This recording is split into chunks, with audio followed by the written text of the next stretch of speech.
ब्रह्ममुरारिसुरार्चितलिङ्गं निर्मलभासितशोभितलिङ्गम्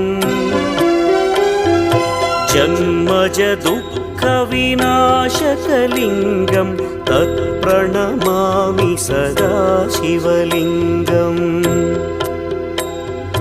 देवमुनिप्रवरार्चितलिङ्गं कामदहन करुणाकरलिङ्गम्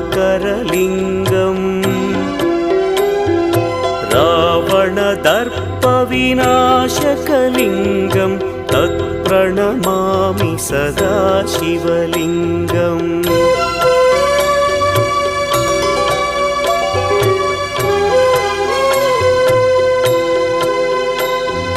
सर्वसुगन्धसुलेपितलिङ्गं